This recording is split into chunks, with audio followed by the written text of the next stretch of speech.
तो आज की डीप डाइव में हम गुरु नानक देव जी के एक बहुत ही सरल से दिखने वाले पर गहरे विचार को समझने की कोशिश कर रहे हैं। हमारे पास उनका एक कथन है, ऐसा लगता है कि उनके पूरे दर्शन का आप कह सकते हैं निचोड़ है ना। चलिए खोल कर देखते हैं कि इसमें क्या छिपा है। तो कथन है, जिसके भीतर दया है वही सच्चा इंसान है।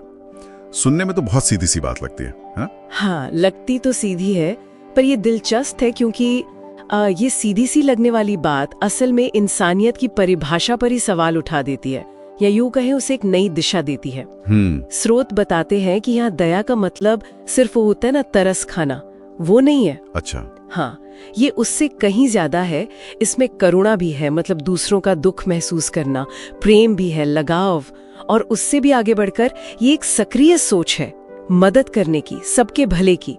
तो गुरु नानक देव जी के लिए ये गुण किसी के सच्चा इंसान होने का पैमाना थे, कोई बाहरी चीज नहीं जैसे रस्में या पहचान। वाह, मतलब तो इसका मतलब ये हुआ कि ज्ञान हो, शक्ति हो, पैसा हो या समाज में कोई बड़ा रुतबा, ये सब शायद अधूरे हैं अगर दिल में दया नहीं है तो। हाँ बिल्कुल, ये तो सोचने वाली बात है। मतलब जिसे हम अक्सर कामयाबी मान लेते हैं, वो गुरु नानक देव जी की नजर में इंसानियत के असली पैमाने पर शायद खरी ना उतरे। सही कहा। ये सिर्फ कोई नैतिक बात नहीं लगती, उससे गहरा है कुछ। बिल्कुल, और स्रोत इसी अधूरेपन की तरफ इशारा करते हैं। और ये अधूरापन सिर्फ अंदर महसूस करने का नहीं है, ये हमारे कामों में भी झलकता है।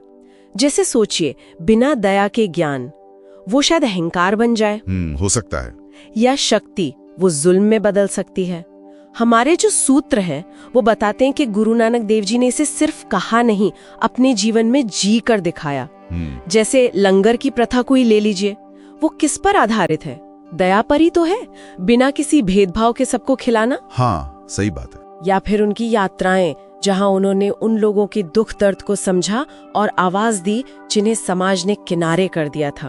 तो ये दया कोई मतलब पैसिव चीज नहीं है। हाँ, ये एक्टिव है। हाँ, ये एक सक्रिय शक्ति है जो बदलाव ला सकती है। ये समझना बहुत जरूरी है कि दया एक एक्शन है, सिर्फ एक एहसास नहीं। अच्छा, तो ये बात तो सदियों पुरानी है, आज के लिए कैसे मायने रखती है? आज की दुनिया में इतनी भागदौड़ है, सब अपनी उलझनों में है, तो इस विचार की क्या जगह है? देखिए, इसकी जगह शायद पहले से भी ज्यादा है। स्रोत इस बात पर भी रोशनी डालते हैं कि दया का ना होना सिर्फ एक व्यक्तिगत कमी नहीं है, इसका असर पूरे समाज पर पड़ता है।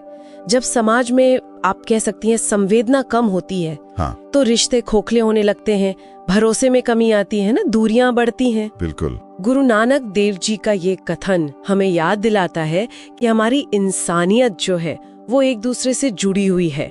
जब हम किसी और के लिए दया दिखाते हैं तो हम सिर्फ उसकी मदद नहीं कर रहे होते, हम अपनी इंसानियत को भी मजबूत कर रहे होते हैं। ये एक तरह से अस्तित्व की पूर्णता से जुड़ा है। मतलब दया के बिना हमारा अपनो अनुभव भी कहीं ना कहीं अधूरा रह जाता है। तो कुल मिलाकर देखें तो ये छोटा सा वाक्य एक बहुत बड़ा सबक देता है। बिल्कुल। ये हमें बाहरी चीजों से, उपलब्धियों से, पहचानों से हटकर अपने अंदर देखने को कहता है। हाँ, यह याद दिलाता है कि सबसे बुनियादी मानवीय गुण शायद यही है, एक दूसरे के दर्द को समझना और उसके लिए कुछ करने का जज्बा रखना। यही इंसान होने की सबसे खरी पहचान है। बिल्कुल सही। और ये हमें सोचने के लिए एक बहुत अहम सवाल भी छोड़ जाता है। अगर दया ही इंसानियत का असली पैमाना है, तो फिर हम अपनी रोजमर्रा की जिंदगी में, अपने फैसलों में, अपने बर्ताव में इसे कितनी जगह दे रहे हैं? हाँ, ये सवाल तो है। और एक समाज के तौर पर इस गुण की कमी या मौजूदगी हमारे साझा भविष्य को कैसे बना रही है या बिगाड़ रही है, इस पर सोचना, विचार करना वाकई बहुत अहम हो सकता है।